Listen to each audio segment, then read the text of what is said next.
व्यक्ति हमें सुने, हमारे साथ मिले, जिसको शेयर बाज़ार के अंदर एकदम से राजा नहीं बनना है, जिसको पहले शेयर बाज़ार की बारीकियों को समझना है। जहाज के पोर्ट का बिजनेस नहीं, बिना जहाज के कंटेनर का बिजनेस नहीं, और बिना जहाज के जो भी देश के अंदर उद्योग उत्पन्न हो रहे हैं, विदेश मंत्री जी क्या कर रहे हैं, देश के वाणिज्यिक मंत्री जी क्या कर रहे हैं, देश के पेट्रोलियम मंत्री जी क्या कर रहे हैं, देश के अंदर बड़े बड़े लोग क्या कर रहे हैं, देश के अंदर कॉर्पोरेट घराने क्या हाई से करीब कंपनी 42% अपने शेयर प्राइस के मूल्य को खो गई है। पर अगर आप देखें, बाहर लगभग 45 जहाज निर्यात किए हैं, बनाकर बाहर भेजे हैं वित्त वर्ष 2023। तो सबसे पहले एक चीज समझेंगे कि कोचिन शिपयार्ड जो एक कंपनी है, भैया करती क्या है। OFS यानी कि ऑफर फॉर सेल, ये एक ऐसा माध्यम है जहां एक्सचेंजों के माध्यम से प्रमोटर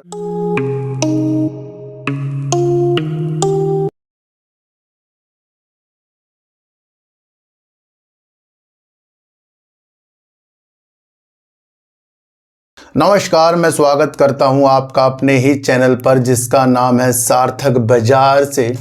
आज बात करेंगे जो कंपनी OFS ला रही है और उसके बाद शेयर आज बड़ी गिरावट करके जा चुका है और पहले शेयर ने काफ़ी बुलंदियां हासिल कर ली थी। आज उसके OFS और उसके काम के बारे में जानेंगे, उससे कई कंपनियों यानी कि कई सेक्टर के बारे में हमें पता लग जाएगा, है ना। तो उस कंपनी का नाम है कोचिन शिपयार्ड लिमिटेड। इसके बारे में बात करेंगे और बात करेंगे, जैसे कल मैंने आपको कहा था कि कुमार मंगलम बिरला जी ने वोडाफोन आइडिया के अंदर अपनी प्रति चीज़ों को इस तरीके से बताया कि जो भी उन्होंने धन जुटाया उसका वो किस तरीके से इस्तेमाल करने की चीज़ों के साथ एक बल मिला है, मदद मिली है।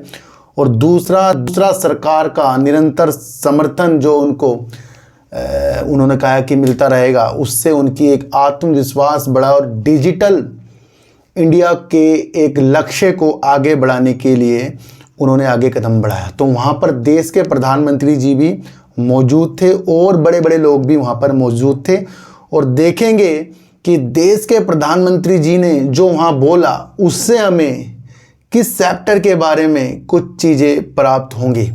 तो आज उन सब के बारे में बातचीत करेंगे।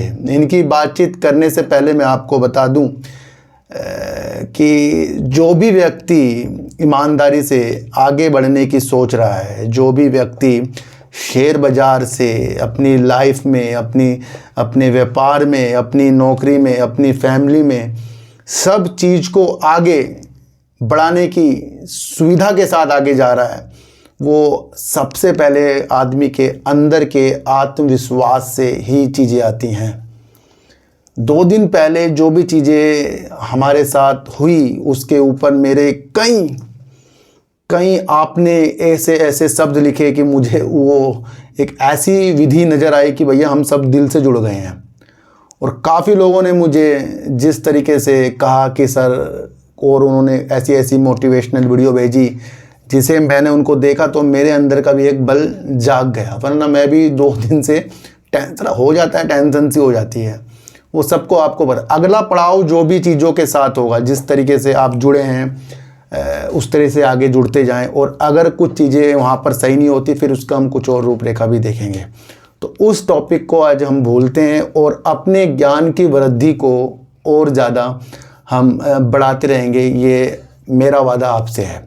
देखो सर, सबसे पहले मैं आपसे ये फिर कह दूं कि यहाँ पर वो व्यक्ति हमें सुने, हमारे साथ मिले, जिसको शेयर बाज़ार के अंदर एकदम से राजा नहीं बनना है, जिसको पहले शेयर बाज़ार की बारीकियों को समझना है, उसके OFS की चीज़ों को समझना है, QIP की चीज़ों को समझना है, राइट इशू की चीज़ों को समझना है, और माध्यम से जो भी कंपनियां पैसा जुटाती है उस विधि को समझना है। तो वैल्यूएबल चीज़ों को हम समझते जाएंगे। देश में पहली बार 2012 को सेबी ने OFS जारी किया था। OFS यानी कि ऑफर फॉर सेल, ये एक ऐसा माध्यम है जहां एक्सचेंजों के माध्यम से प्रमोटर अपनी कंपनी के द्वारा जो उनके शेयर हैं उसको वो पब्लिक के सामने जो ऑफ़र करती है उसके अंदर, चाहे फिर एफआईज हो, संस्थागत निवेशक हो या अलग अलग कोई भी हो, वो अपनी होल्डिंग को सेल करके एक ऑफ़र देती है। जिस वक्त वो प्राइस चल रहा है उससे वो नीचे का ही प्राइस देती है। इससे आपको ये चीज़ समझनी है कि कंपनी इससे ख़राब नहीं हो रही है। मैं आपको एक फंस की जो लोगों ने हल्ला मचा दिया है उसके द्वारा ये समझा रहा हूँ, है ना। तो ये बहुत आसान तरीका हो गया कंपनी के प्रमोटरों के लिए, जो सेबी के नियमों के अनुसार और एक्सचेंजों के माध्यम के अनुसार अपनी होल्डिंग को न्यूनतम करना, बराबर करना, या अपनी होल्डिंग को अपनी पूंजी की आवश्यकताओं को जो कंपनी में लगी उसे पूरा करना, उस माध्यम से ओएफएस लाया जाता है। इसका माध्यम समझ में आ गया ना। तो यहाँ पर आपको ये चीज़ देखनी है कि जब ओएफएस कंपनी लाती है तो उस ओएफएस के लिए कौन कौन आ रहा है। रिटेलर तो आते ही आते हैं, आपको देखना है एफआईज कौन है, क्यूआईपी के माध्यम से कौन आ रहा है, जो है संस्थागत निवेशक होते हैं, या फिर डीआईस में कौन आ रहा है, या कौन बड़ा इन्वेस्टर ने अपनी चीज़ों को उस चीज़ के लेने के लिए किया। जब बड़े बड़े लोग इस मौके का फ़ायदा उठाते हैं तो वो बिना एनालाइज के नहीं उठाएंगे, सबसे पहले आप ये समझ लो।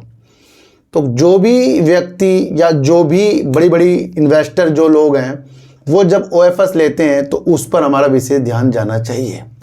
तो कोचिंग शिपयार्ड में भी कुछ ऐसा ही हो रहा है और 5% की हिस्सेदारी सरकार अपनी सेल करने जा रही है और उसके द्वारा आज आपको इसके अंदर बड़ी गिरावट देखने को भी मिल गई है। ये वही शेयर है जो काफ़ी कम समय में 1 साल के अंदर अच्छी बुलंदियां भी हासिल करके जा चुका है। तो सबसे पहले एक चीज़ समझेंगे कि कोचिंग शिपयार्ड जो एक कंपनी है भैया करती क्या है, क्या मकसद है कि इस कंपनी के प्रति हमारी ईमानदारी जाए। देश के अंदर जब इस तरीके से बातें होंगी कि देश के अंदर जहाज़ों का निर्माण होगा, समुद्री जो व्यापार होता है उसे बढ़ाने के लिए जहाज़ों का और कंटेनरों का और पोर्ट के अंदर विशेष तौर पर काम होगा, और उसके लिए समुद्र की हिस्सेदारी व्यापार की जो बढ़ाई जाएगी उसे बढ़ाने के लिए देश जो है तैयार हो रहा है। आप एक बात चीज़ समझना, बिना जहाज के पोर्ट का बिजनेस नहीं, बिना जहाज के कंटेनर का बिजनेस नहीं, और बिना जहाज के जो भी देश के अंदर उद्योग उत्पन्न हो रहे हैं बनेंगे और उनको निर्यात करना है तो वो बिना जहाज के नहीं होगा। तो पोर्ट भी इम्पोर्टेंट है, कंटेनर भी इम्पोर्टेंट हो गया, और दूसरा आपको जहाज वो भी ज़्यादा से ज़्यादा आपको इम्पोर्टेंट लगना चाहिए। तो ये एक चेन सी बंध गई यहाँ पर, है ना।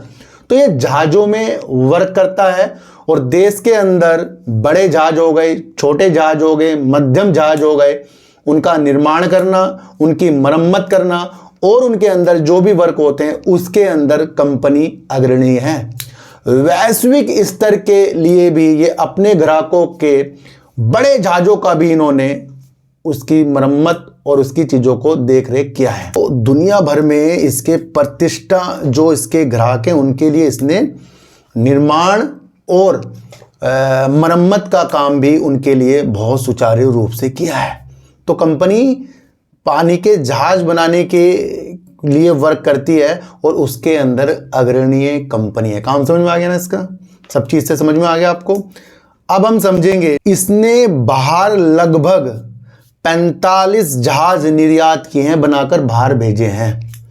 वित्त वर्ष 2023 तक इसने अपतटीय और रक्षा के क्षेत्र में, वाणिज्यिक के क्षेत्र में इसने अच्छा खासा आपूर्ति कराई है, जिसके अंदर रक्षा के लिए इसने करीब 31 जहाज बनाए हैं 2023 तक, और अपतटीय के लिए करीब इसने बनाए हैं जो 35 जहाज, और 93 जहाज इसने छोटे और बड़े इस तरीके से आपूर्ति कराई है, बनाकर दिए हैं।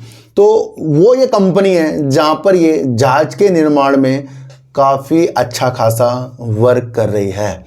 तो मैं इससे आपको जोड़ने जा रहा हूँ कि आज ओएफएस से ये गिर गया तो वो विधि आप बिल्कुल भी ना अपनाएं अगर आपका विषय लंबे समय का है। तो फिर क्या होता है कि जब शेयर करीब काफ़ी नहीं, 500 रुपये से नीचे ही था और 2900 के लेवल दिखा दे, तो आपको पता है कि वहाँ पर प्रॉफिट बुकिंग भी आ सकती है। जो शेयर निरंतर भाग रहा है वो आज शेयर अपनी ऊंचाई से करीब 1380 रुपये करीब नीचे है अपनी ऊंचाई से। तो यहाँ क्या देखने को मिला, कंपनी अच्छी है, चीज़ें अच्छी हैं, पर फिर भी शेयर इतनी ऊंचाई में जाने के बाद 1380 रुपये गिरा पड़ा है। और उसके बाद OFS आ रहा है। तो या तो अपनी विधि को आप रखिए लंबे समय के लिए, लॉन्ग टर्म के लिए, या फिर आप OFS का माध्यम और कंपनी क्या वर्क कर रही है उसका माध्यम आपको जानना पड़ेगा। हाई अगर हम देखें तो 2979 है और लो अगर हम कंपनी का साल भर का देखें 436 रुपये करीब का है। अपने हाई से करीब कंपनी 42% अपने शेयर प्राइस के मूल्य को खो गई है। पर अगर आप देखें साल दर साल इसके लो से अगर हम देखें तो कंपनी 137% अब भी ऊपर है। जब आप कैलकुलेशन नहीं करोगे किसी भी शेयर को आजमाने के लिए, देखने के लिए कि उसके हाई और लो भी हम देख लें, कितना बढ़ा हुआ है, कितना नीचे है और कहाँ प्रॉफिट बुकिंग आ सकती है, तो भैया फिर हमें कुछ भी नहीं समझ में आएगा। एक माध्यम होता है कि कुछ चीज़ों को समझो, उस पर वर्क करो, और एक माध्यम होता है कोई टिप्स दे रहा है, खरीद लिया, शेयर भाग रहा है, वीडियो बन रही है, लोग खरीदे जा रहे हैं। मैंने क्या कहा कि ऐसी वीडियो देखना बंद करो जहाँ पर आपको टिप्स मिल रही हो, जहाँ पर आपको टारगेट मिल रहे हो। ऐसी वीडियो देखना शुरू करो जहाँ पर OFS की चीज़ें तो पता लग रही है, पर OFS है क्या, OFS के माध्यम है क्या, और जो कंपनी OFS ला रही है वो काम क्या करती है भैया, उसका क्या वजूद है, ये आपको समझकर चलना पड़ेगा। तो वो सारी रणनीतियां मैंने आज आपको इसके अंदर वैसे समझा दी है कि भैया पोर्ट भी जुड़ रहा है, इससे कंटेनर भी जुड़ रहा है, जहाज भी जुड़ रहा है, अदर जो कंपनी के अंदर यहाँ काम होगा वो भी जुड़ रहा है। सारी चीज़ें मैंने आपको बताई। शेयर आज गिर गया काफ़ी, तो नज़रों में भी है, और जब शेयर भाग रहा था तब भी शेयर नज़रों में था। अभी अगर हम कंपनी का शेयर देखें, इस टाइम मार्केट चल रही है तो 1598 रुपये करीब का है जिस टाइम मैं ये वीडियो बना रहा हूँ। भैया ऊपर नीचे हो सकता है, ठीक है, ये आपको समझना है। सेल्स अगर हम जून 2023 की देखें तो कंपनी ने करीब 444 करोड़ की सेल्स कर दी थी और प्रॉफिट कंपनी ने 109 करोड़ का कर दिया था। जून 2024 में कंपनी ने अपनी सेल्स को बढ़ाया, तो अपनी सेल्स को बढ़ाकर कर दिया 710 करोड़ और प्रॉफिट को कंपनी ने कर दिया 181 करोड़। तो यहां भी कंपनी साल दर साल चीजों को बढ़ा रही है। रिजर्व अगर हम देखें 4894 करोड़ का है, उधार कंपनी में देखें 489 करोड़ का है, और अगर इसके हम प्रमोटर देखें तो प्रमोटर हैं राष्ट्रपति जो करीब 72.86% के हैं। अब इसके अंदर से ही सरकार अपनी 5% की होल्डिंग कम करने जा रही है, और अगर 5% की होल्डिंग जैसे आज स्टार्ट हुई तो आज शेयर गिर गया, तो फिर उनका जो अलग से शेयर होल्डिंग पैटर्न आएगा तो वहां पर सरकार हो जाएगी 67.86%। FIs की बात करें तो कंपनी के अंदर है 4.94%। DIs की बात करें तो कंपनी के अंदर करीब 2.50%। पब्लिक है कंपनी के अंदर 19.71%। कंपनी क्या ला रही है, OFS ला रही है। कंपनी किस प्राइस पर ला रही है, कंपनी सरकार किस प्राइस पर ला रही है, 1540 रुपये करीब के ला रही है। इस वक्त कंपनी का शेयर 1598 रुपये है, लो से भी अपने 137% ऊपर है, हाई से अपने 42% गिरा हुआ है। बीच की राहों में OFS आ रहा है। कंपनी का अगर हम काम देखें, देश के अंदर का वर्क देखें कि आगे किस चीज़ में बढ़ेगा, तो ये फ्यूचर बन जाता है। जो भी बड़े लोग OFS का फ़ायदा उठाएंगे वो आज और कल के लिए से नहीं उठाएंगे, ये मैं आपको फिर कह दूं। वो उठाएंगे कि देश के अंदर क्या प्रगति हो रही है, देश के अंदर क्या चीज़ें हो रही है। OFS का आना कोई निगेटिव नहीं होता, मैं आपको फिर बता दूं। OFS का आना एक और भी चीज़ होती है, इससे पूंजी तो जुटाई जा रही है, पर अपनी हिस्सेदारी को देकर और कौन हिस्सेदारी ले रहा है, आपका माइंड वहाँ जाना चाहिए। वो चीज़ें आपको समझ में आनी चाहिए भैया, और क्यों हिस्सेदारी लेने के लिए उतारू हो रहे हैं, है ना। तो ये वो माध्यम था। किसी ने मुझे कहा था कोचिंग शिपयार्ड में सर वीडियो बनाइए OFS के ऊपर, तो मैंने OFS से आपको बहुत सारी चीज़ें समझा दी हैं, आपको वो समझकर चलना पड़ेगा। देखो सर, मैं आपको फिर एक चीज़ बता दूं, देश के प्रधानमंत्री जी क्या कर रहे हैं, देश के विदेश मंत्री जी क्या कर रहे हैं, देश के वाणिज्यिक मंत्री जी क्या कर रहे हैं, देश के पेट्रोलियम मंत्री जी क्या कर रहे हैं, देश के अंदर बड़े बड़े लोग क्या कर रहे हैं, देश के अंदर कॉर्पोरेट घराने क्या सोच रहे हैं, देश के अंदर क्या होने वाला है, देश के अंदर क्या निवेश बढ़ेगा, देश के अंदर से क्या प्रगति के निशान दिख रहे हैं। आप अगर शेयर बाजार में काम कर रहे हैं, अच्छा वाला काम कर रहे हैं, शुद्ध वाला काम कर रहे हैं, रोज वाला काम नहीं कर रहे हैं, तो आपका माइंड इन चीज़ों की तरफ जाना चाहिए। और जब आपका माइंड इन चीज़ों की तरफ जाएगा आपको बहुत मज़ा आएगा, क्योंकि आज बाजार गिरे, कल बाजार उठे, आज इधर बढ़ गया शेयर, आज उधर गिर गया शेयर, ये माइंड ख़राब कर देंगे हमारा। मैं आपको बता रहा हूँ, आप उस विधि से काम करें, जो आप काम करते हो उसे भी निरंतर करें, अच्छे शेयरों का एक झुंड बनाएं और उस झुंड को अपने पोर्टफोलियो में डालकर जाएं। किसी से कुछ ना पूछें, बुद्धि लड़ाएं। जितना ज़्यादा आप सोचोगे उतना ज़्यादा आपको शेयरों के ज्ञान की वृद्धि बढ़ेगी।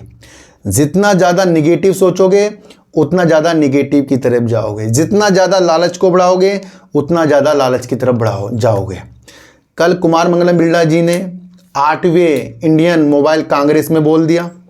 आज उसकी दूसरी कड़ी पकड़ेंगे, जिससे हमें डिजिटल टेक्नोलॉजी की तरफ, दूसरा हमें एआई की तरफ हमारी दिशा निर्देश अच्छे होने चाहिए। इस सेक्टर के अंदर आगे कुछ अच्छा हो सकता है। और तीसरा आपको दूर संचार की ओर। एक चीज़ मैं आपको बता दूं कि अगर आपका वाईफाई, आपका मोबाइल नेटवर्क ना हो तो ज़िंदगी ठप सी है। आज अगर आप मेरी वीडियो देख रहे हैं तो आप अपने इंटरनेट की सुविधाओं के अनुसार देख रहे हैं, मोबाइल के द्वारा देख रहे हैं, शेयर बाज़ार में काम कर रहे हो, डिजिटल के द्वारा कर रहे हो। सारा काम ही आजकल डिजिटल की तरफ होता जा रहा है। तो ये जो टेक्नोलॉजी है, इसके ऊपर देश के प्रधानमंत्री जी ने एक बहुत बड़ी बात की है, इसे भी आप समझना।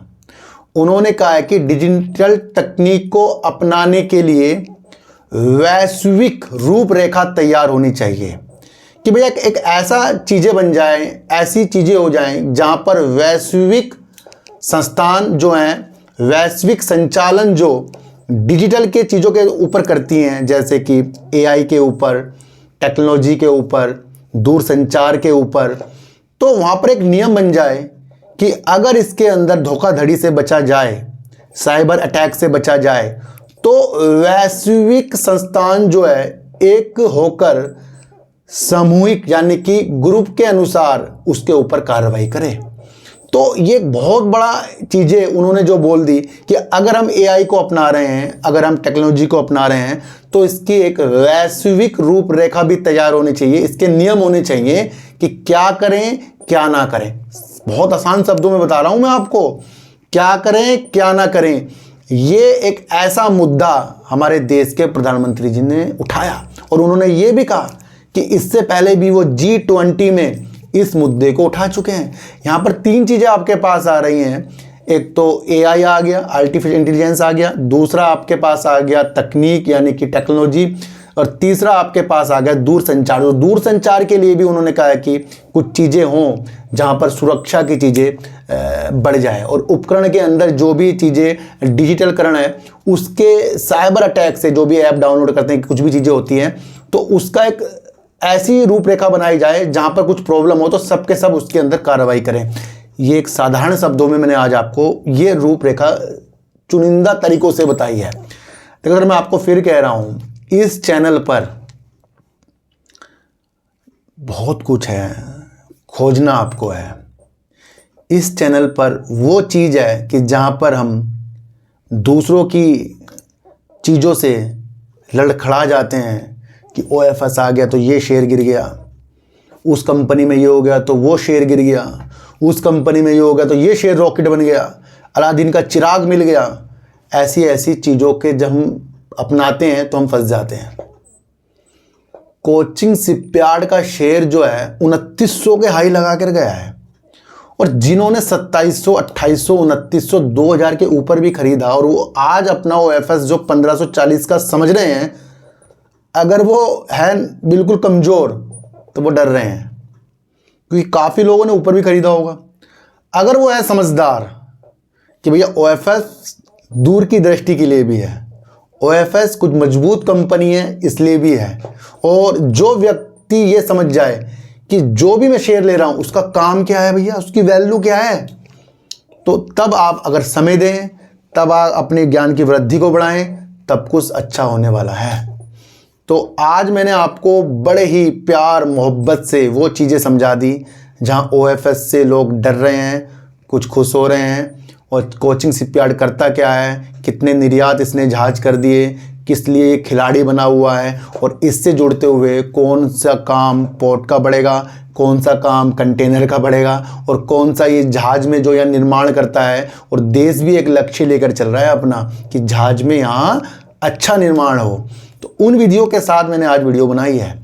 देश के प्रधानमंत्री जी ने AI पर हमें और टेक्नोलॉजी पर हमें और दूरसंचार की विधियों को बहुत अच्छे तरीके से समझाया है। उस विधि को भी आप समझना, इससे आपके सेक्टर निकलते हैं, इससे आपकी नॉलेज निकल रही है। ये चीज़ समझकर आपको जाना है। जो भी वीडियो बना रहा हूँ भैया, नॉलेज के थ्रू बना रहा हूँ, एनालाइज के थ्रू बना रहा हूँ। खरीदने बेचने की स्थितियाँ नहीं बता रहा हूँ कि यहाँ खरीदना वहाँ बेचना, वहाँ खरीदना यहाँ बेचना। नॉलेज है। और ये चीज़ मैं आपको बता दूँ, ज़्यादा से ज़्यादा मेरी वीडियो शेयर कीजिए ताकि जो नए लोग आ रहे हैं उनको चीज़ें समझ में आए कि हाँ, जल्दबाजी से कुछ भी बाज़ार के अंदर मिलने वाला नहीं है। यहाँ समझकर ही, धैर्य से ही और बैठकर ही बहुत कुछ आपको मिलेगा। अपनी नॉलेज को काफ़ी बढ़ाइए और बहकना बंद कीजिए, सोचना शुरू कीजिए। और साथ हमारे जुड़ने के लिए चैनल पर बने रहिए। और जो लोग मुझे ज्वाइन करते जा रहे हैं भैया, अब इस चीज़ को आप बढ़ाइए, क्योंकि इस चीज़ से ही हम आगे की रूपरेखा अपने दान वाली जो चीज़ें होती हैं उसको बढ़ा सकते हैं। और सच्चे लोगों के साथ जुड़ना शुरू कीजिए, कोई भी वो हो, और उसके साथ आगे बढ़िए। और एंजल वाली चीज़ जो है, अब आगे देखते हैं उसके अंदर क्या होगा क्या नहीं होगा, वो अभी थोड़ा टाल देते हैं। आगे कुछ स्थितियाँ जो भी होगी वो आपको मैं अपडेट ज़रूर करूँगा। आपको सिर्फ समझना है कि हमें ईमानदारी से ही आगे के लिए वर्क करना है। तो आज की वीडियो आपको कैसी लगी सर, एक बार मुझे बता देना। तो सच्ची वीडियो देखिए, अच्छी वीडियो देखिए, समझ कर देखिए। किसी की भी बातों में आपको आना नहीं है, चाहे मैं क्यों ना हूँ। तो सर, चींटी को आटा दीजिए, गाय को रोटी दीजिए, और अपने बच्चों को ज़्यादा से ज़्यादा प्यार कीजिए, क्योंकि बच्चे ही आपकी मासूमियत से किस्मत पलटेंगे। तो फिर मिलेंगे आपसे नई वीडियो के साथ। जब तक के लिए नमस्कार।